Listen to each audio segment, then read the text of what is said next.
Les hommes jugent plus par les yeux que par les mains, car chacun peut voir, mais peu peuvent sentir. Machiavel.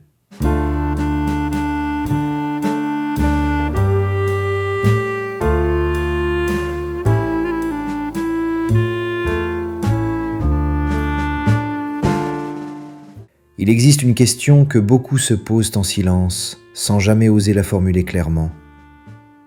Pourquoi certaines personnes semblent naturellement entourées d'individus influents, puissants, décisifs, tandis que d'autres, pourtant compétentes, intelligentes, sincères, restent à la périphérie?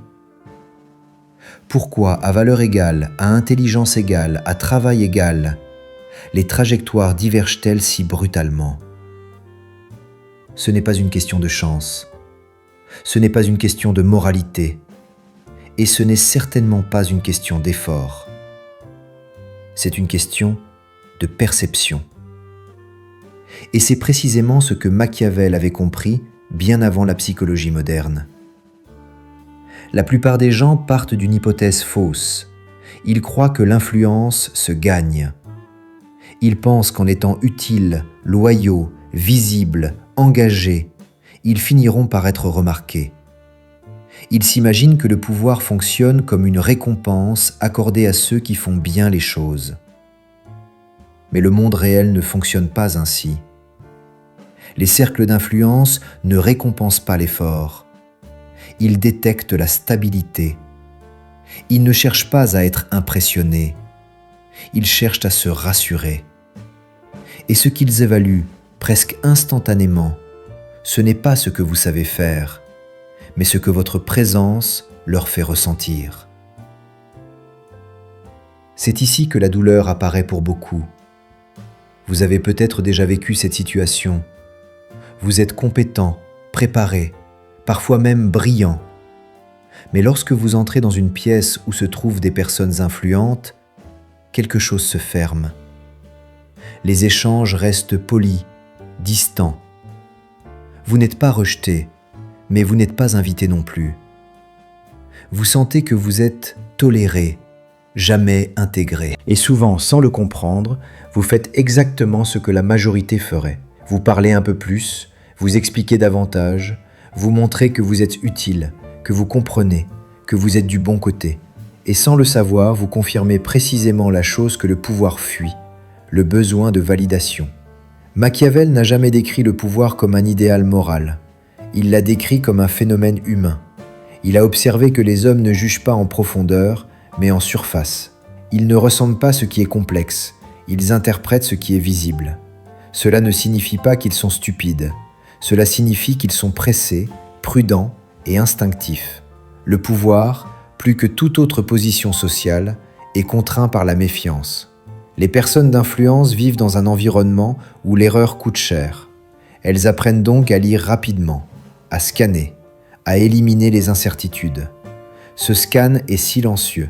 Il ne porte pas sur vos diplômes, ni sur vos intentions.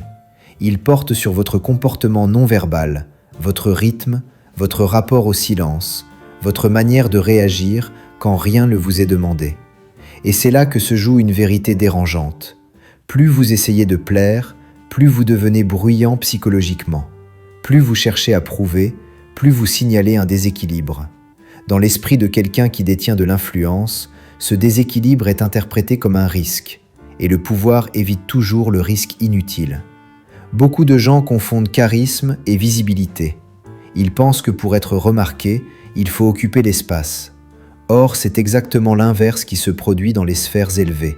Ce qui attire l'influence, ce n'est pas la présence envahissante, mais la présence contenue.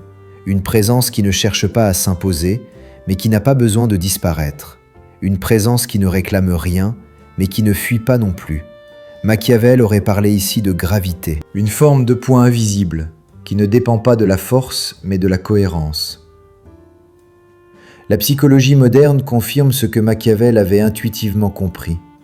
Le cerveau humain attribue le statut avant même l'analyse consciente. En quelques secondes, parfois moins, il classe. Dominant ou dominé, stable ou instable, prévisible ou chaotique.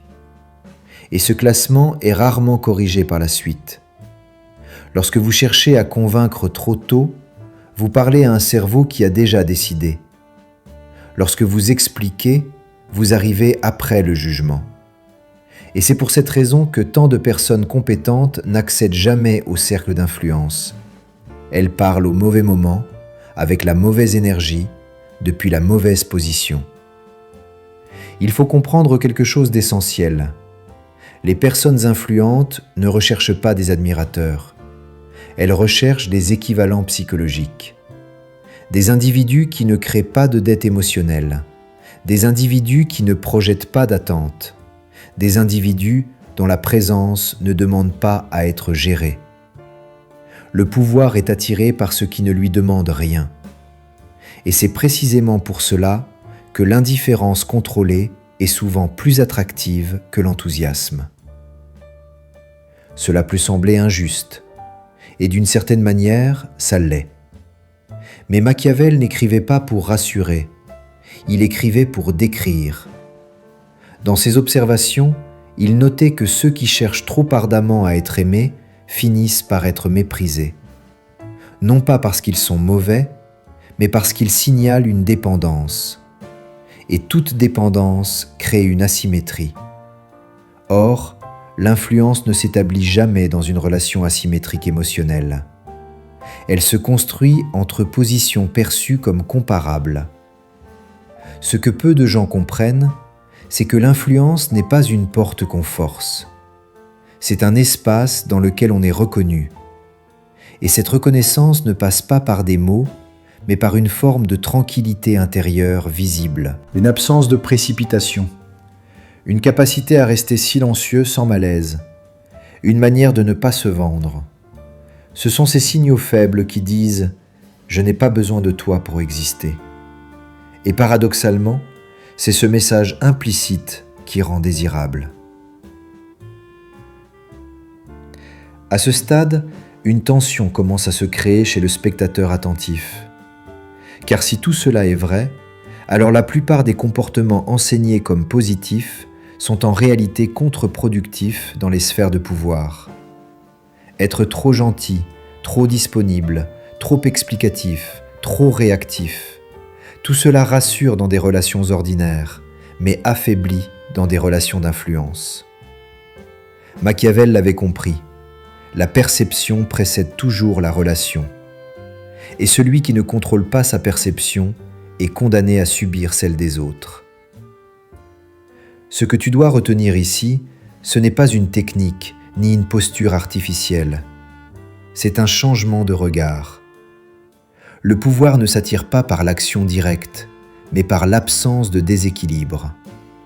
Il ne vient pas à ceux qui le cherchent, mais à ceux qui ne le perturbent pas.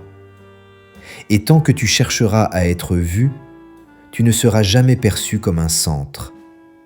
Tu resteras un satellite. Dans la partie suivante, nous allons entrer dans le mécanisme précis de cette lecture psychologique. Comment le cerveau évalue le statut sans mots? Quels signaux déclenchent l'attraction ou la méfiance? Et pourquoi certaines personnes, sans jamais se mettre en avant, deviennent naturellement des pôles autour desquels gravite l'influence? Si tu comprends cela, tu ne chercheras plus jamais à impressionner. Et c'est exactement à ce moment-là que le rapport de force commence à changer. Pour comprendre pourquoi certaines personnes attirent naturellement les cercles d'influence, il faut abandonner une idée profondément ancrée, celle selon laquelle le statut serait le résultat d'un raisonnement conscient. En réalité, le statut est d'abord une impression neurologique. Avant même que les mots soient traités, avant que les intentions soient analysées, le cerveau social effectue une évaluation rapide, presque primitive. Cette évaluation ne se demande pas « que vaut cette personne ?», mais « que dois-je ressentir face à elle ?» C'est une différence fondamentale. Et c'est précisément dans cet espace invisible que se joue l'attraction du pouvoir. Les personnes influentes, par nécessité, ont développé une sensibilité extrême à ces signaux. Elles évoluent dans des environnements où chaque interaction peut avoir des conséquences stratégiques. Elles n'ont ni le temps, ni l'intérêt d'analyser en profondeur chaque individu. Elles se fient donc à des raccourcis cognitifs. Ces raccourcis ne sont pas rationnels, mais ils sont efficaces. Le rythme de parole, la gestion du silence, la capacité à ne pas combler le vide, la réaction face à l'incertitude, tout cela devient un langage. Un langage que la plupart des gens parlent sans le savoir, mais que peu maîtrisent consciemment. La psychologie moderne appelle cela la lecture de dominance et de stabilité. Le cerveau cherche à déterminer si la personne en face représente une source de sécurité ou de friction. Une personne qui parle trop vite, qui explique trop, qui justifie spontanément ses choix, envoie un signal clair. Elle est orientée vers la réaction. Elle s'adapte, elle ajuste. Et dans un contexte ordinaire, cela peut être perçu comme une qualité. Mais dans un contexte de pouvoir, l'adaptation excessive est lue comme une faiblesse structurelle. Non pas parce qu'elle est moralement condamnable, mais parce qu'elle indique une dépendance à l'approbation extérieure. Machiavel observait déjà ce phénomène, même s'il ne disposait pas des mots de la neuroscience. Il comprenait que l'autorité véritable ne se proclame pas. Elle se manifeste par une constance, une continuité de comportement indépendamment des circonstances. Celui qui reste identique face à la pression est perçu comme stable, et la stabilité dans l'esprit humain est immédiatement associée à la capacité de contrôle. Or, le pouvoir est attiré par ce qui semble capable de se contenir. Il y a une erreur fréquente que commettent ceux qui cherchent à s'approcher des personnes influentes. Ils pensent que montrer leur compréhension, leur empathie, leur alignement est un moyen de créer du lien. Mais dans la lecture psychologique du statut, l'alignement précoce est perçu comme une soumission implicite. Lorsque tu montres trop vite que tu es d'accord, que tu comprends, que tu partages la vision, tu réduis ton poids symbolique. Tu deviens prévisible. Et la prévisibilité, lorsqu'elle est émotionnelle, retire toute tension. Or, l'influence se nourrit de tensions maîtrisées.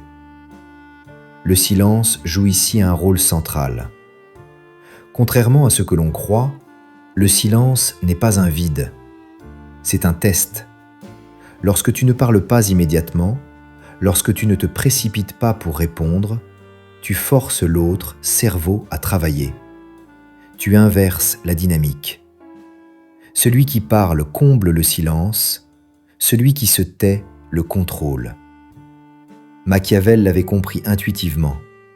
Celui qui maîtrise le temps maîtrise la perception. Et la perception est la première monnaie du pouvoir. Les neurosciences sociales montrent que le cerveau associe inconsciemment le calme à la dominance. Une personne qui reste calme dans un environnement incertain est perçue comme ayant accès à des ressources internes ou externes. Peu importe que ce soit vrai ou non. Ce qui compte, c'est l'interprétation. Et c'est là une vérité dérangeante. Le cerveau humain ne cherche pas la vérité. Il cherche la cohérence. Une cohérence entre ce qu'il voit et ce qu'il ressent. Si ta présence est cohérente, ton statut augmente. Si elle est contradictoire, il diminue. C'est pour cette raison que tant de personnes intelligentes échouent à attirer l'influence. Elles communiquent trop tôt, elles expliquent trop, elles veulent être comprises. Mais l'influence ne commence jamais par la compréhension. Elle commence par l'acceptation implicite d'une position. Et cette position se lie avant même que la conversation ne commence. La manière dont tu entres dans un espace, la manière dont tu t'assieds, la manière dont tu observes avant d'interagir. Tous ces détails composent un message silencieux. Suis-je centré ou suis-je en quête ? Machiavel écrivait que les hommes se fient davantage à ce qu'ils voient qu'à ce qu'ils ressentent réellement. Mais ce qu'il sous-entendait, c'est que la vue est un raccourci pour le jugement. Les gens voient des comportements et y projettent des intentions. Ils voient quelqu'un se justifier et y projettent une culpabilité. Ils voient quelqu'un se presser et y projettent une dépendance. Ils voient quelqu'un attendre et y projettent une maîtrise. Ces projections ne sont pas justes, mais elles sont constantes.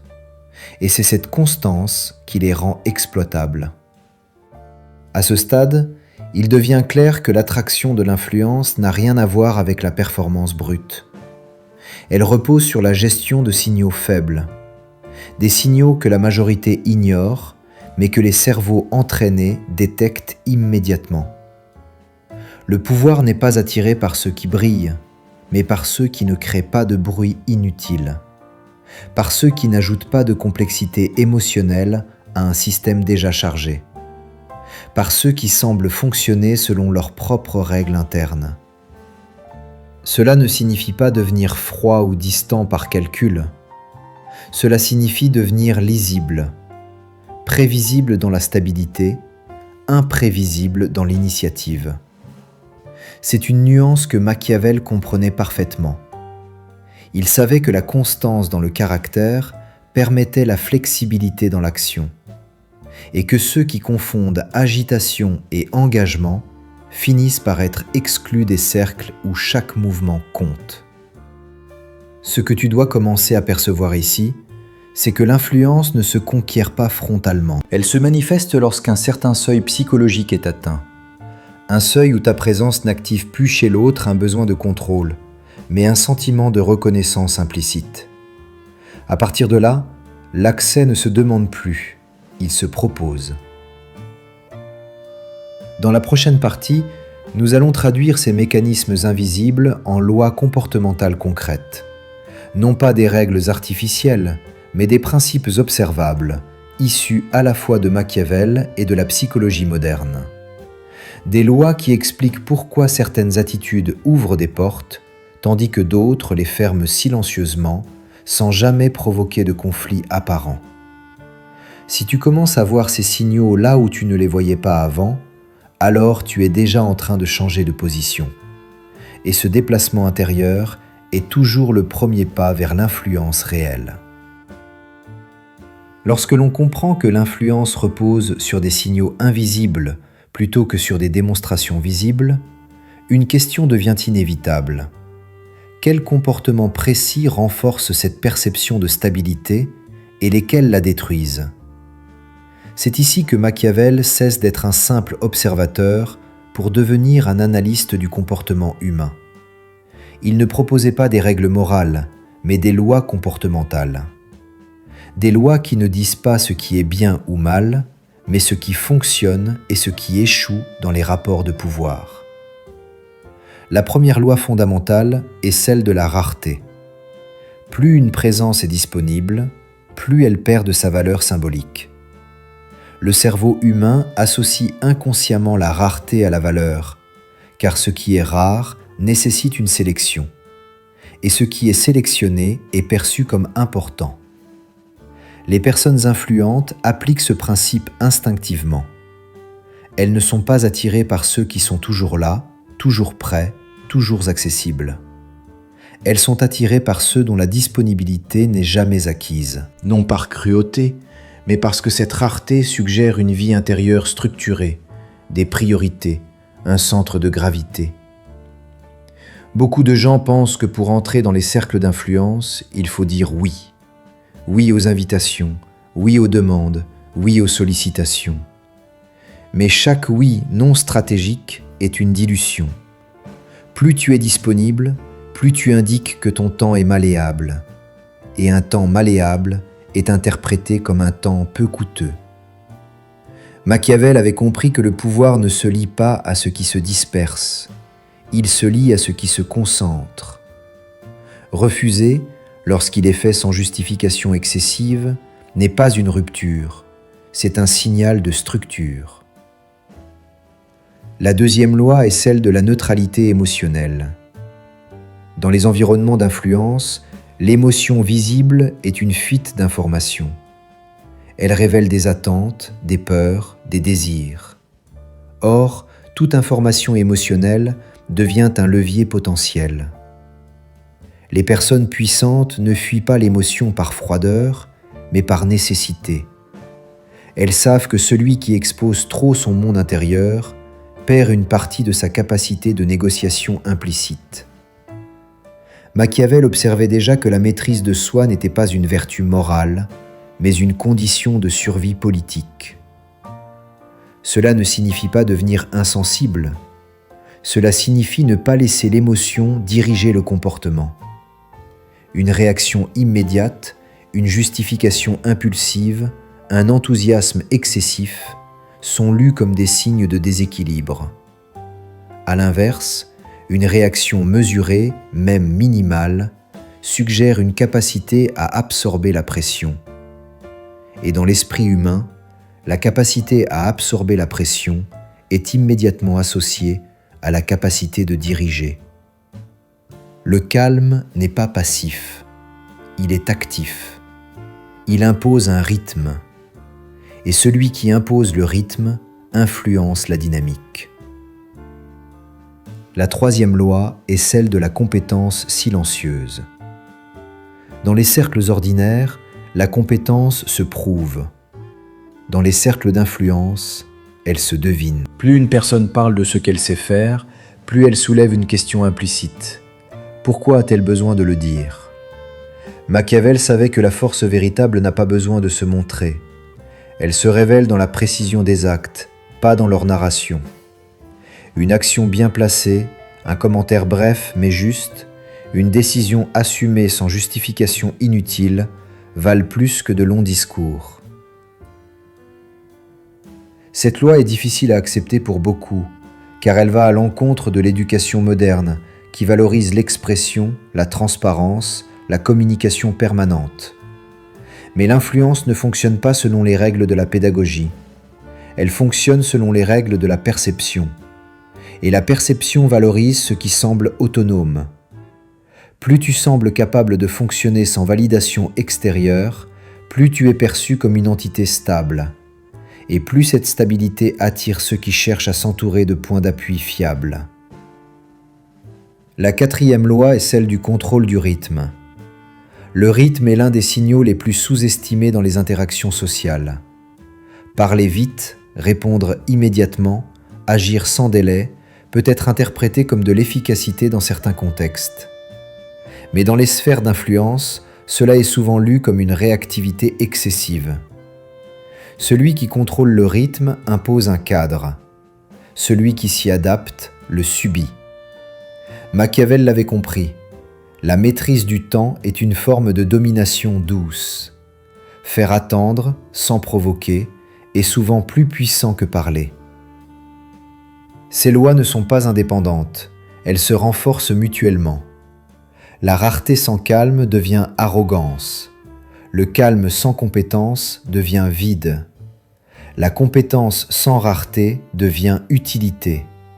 Et l'utilité, dans les cercles de pouvoir, est toujours subordonnée. Ce que Machiavel observait et que la psychologie moderne confirme, c'est que l'influence réelle naît de l'équilibre entre ces dimensions, un équilibre qui crée une impression globale de solidité. Il est important de comprendre que ces lois ne sont pas des stratégies ponctuelles. Elles ne fonctionnent pas si elles sont appliquées de manière artificielle ou opportuniste. Le cerveau humain est extrêmement sensible à l'incohérence. Si ton comportement varie selon l'interlocuteur, si ton calme disparaît sous pression, si ta rareté s'effondre face à une opportunité, le signal est immédiatement perçu. Et ce signal annule tous les autres. L'influence ne tolère pas la dissonance. Machiavel insistait sur un point souvent mal compris, la constance du caractère. Ce n'est pas la rigidité, mais la continuité. Être le même dans des contextes différents. Ne pas adapter son centre selon les circonstances. Cette constance crée une lisibilité, et la lisibilité est rassurante. Les personnes influentes ne cherchent pas des individus parfaits. Elles cherchent des individus prévisibles dans leur structure interne. Des individus dont les réactions ne créent pas de surprise émotionnelle. À ce stade, une chose devient claire. Attirer l'influence n'est pas une question d'ajouter quelque chose à ton comportement. C'est une question de retirer. Retirer l'excès. Retirer la précipitation. Retirer le besoin d'être validé. Retirer la peur du silence. Ce processus est inconfortable, car il enlève des béquilles sociales. Mais il crée une présence plus dense. Une présence qui ne cherche pas à être vue, mais qui est difficile à ignorer. Dans la dernière partie, nous allons voir ce qui se produit lorsque ces lois sont intégrées non plus comme des techniques, mais comme une posture intérieure. Pourquoi, à ce moment précis, le rapport change? Pourquoi les portes commencent à s'ouvrir sans être forcées? Et pourquoi, selon Machiavel, le pouvoir reconnaît toujours ceux qui lui ressemblent, avant même qu'un mot ne soit échangé? Lorsque ces lois comportementales cessent d'être perçues comme des stratégies et commencent à s'intégrer dans la posture intérieure, quelque chose change profondément.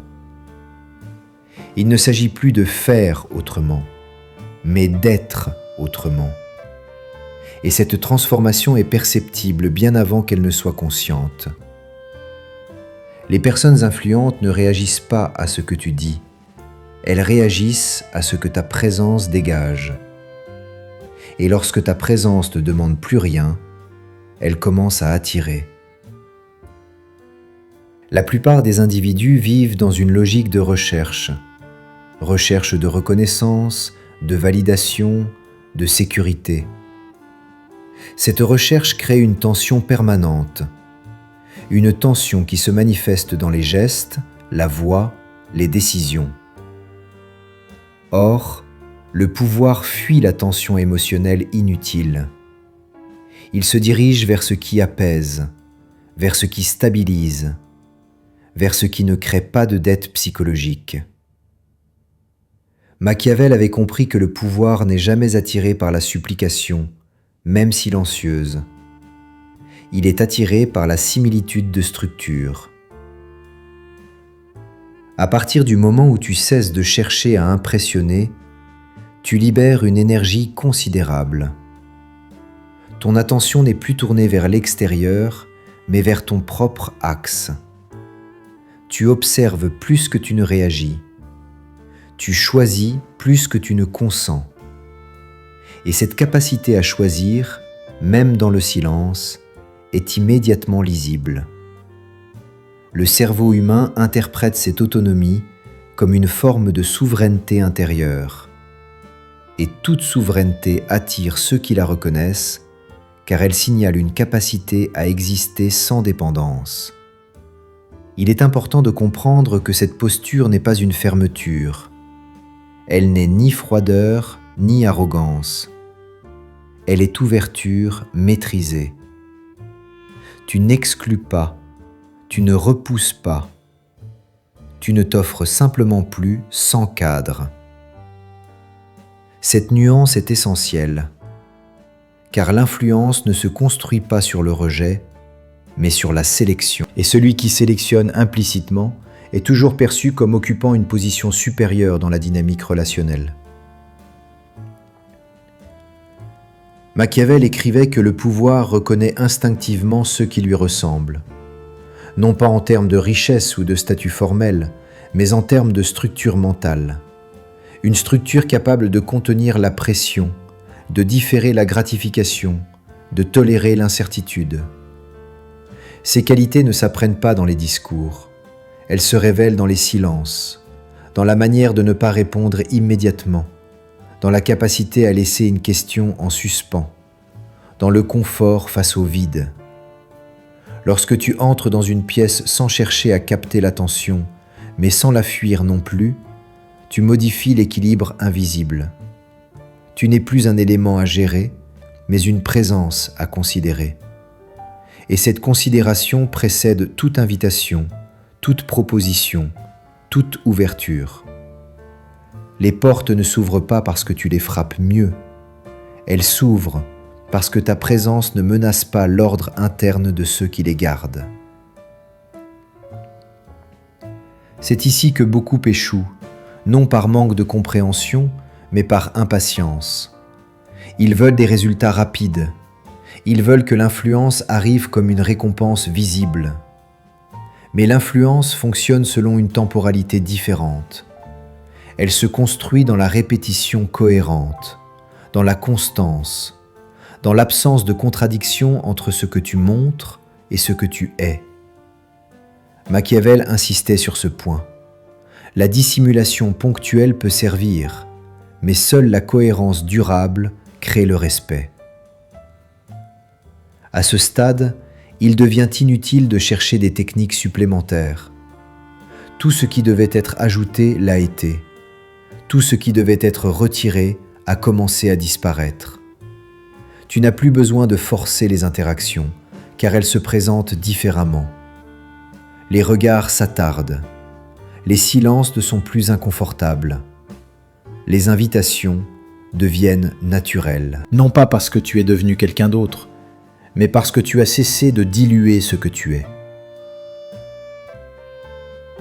La promesse finale de cette compréhension n'est pas le pouvoir au sens spectaculaire du terme. Ce n'est pas la domination ni le contrôle visible. C'est quelque chose de plus subtil, mais infiniment plus stable. La reconnaissance implicite. Celle qui ne se proclame pas, mais qui se manifeste dans la manière dont on te parle, dont on t'écoute, dont on t'inclut. Une reconnaissance qui ne dépend pas de ton rôle, mais de ta présence. Si tu as suivi ce raisonnement jusqu'ici, tu comprends désormais une chose essentielle. Les gens d'influence ne te choisissent pas. Ils te reconnaissent. Ils sentent, avant même de le formuler, que ta structure ne crée pas de déséquilibre, que ta présence n'est ni une menace, ni une dépendance. Et c'est précisément cette neutralité souveraine qui ouvre les espaces où l'influence circule. À partir de maintenant, tu n'as plus besoin de chercher à attirer qui que ce soit. Tu n'as plus besoin de prouver, d'expliquer, de séduire. Ton travail devient plus silencieux, mais plus profond. Il consiste à maintenir ton centre, à respecter ton rythme, à ne pas trahir ta structure pour une validation immédiate.